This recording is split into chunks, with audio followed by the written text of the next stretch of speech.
รู้ทันเหตุการณ์กับตัวเลข7ตัว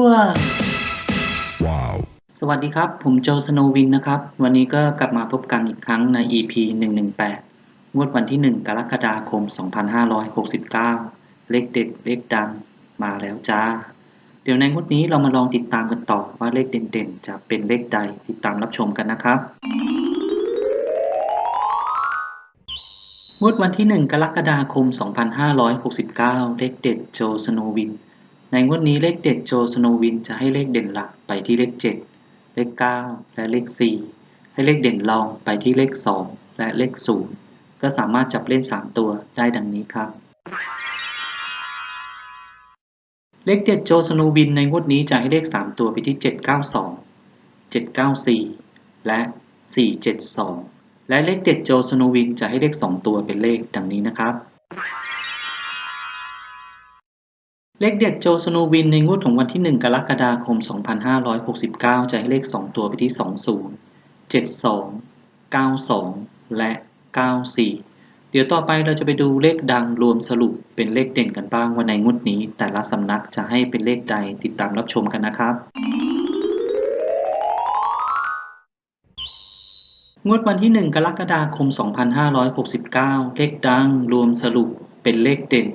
ในงวดนี้เราก็จะตามกันไปที่เจาะใจลุงหวังเจาะใจลุงหวังให้เลขเด่นไปที่เลข9และเลข4มาตัวค่าล้านเปอร์เซ็นต์ให้เลขเด่นไปที่เลข8และเลข9ปักหลัก10ล่างให้เลขเด่นไปที่เลข1เลข4และเลข5ม้าสีหมอกให้เด่นบนไปที่เลข5และเลข7ให้เด่นล่างไปที่เลข4และเลข8อาจารย์หนูให้เด่นบนไปที่เลข1และเลข5ให้เด่นล่างไปที่เลข4และเลข7เจ้าพ่อปากแดงให้เลขเด่นไปที่เลข5และให้เลขรองไปที่เลข7นกตาทิพย์ให้เลขเด่นไปที่เลข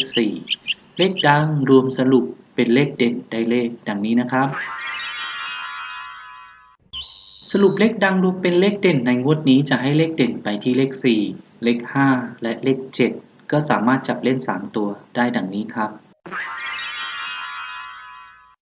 สรุปเลขดังรวมเป็นเลขเด่นในงวดนี้จะให้เลข3ตัวไปที่4 5 7ตัดเล่น2ตัวได้5 7 4 5และ4 7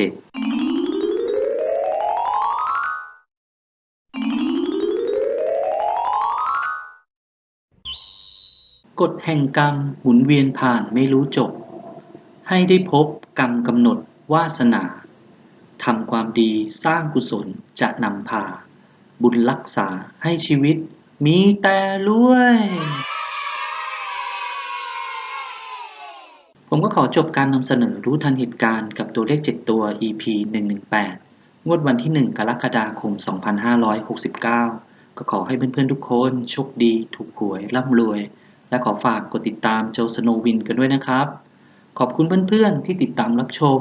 สวัสดีครับ Okay. Yeah.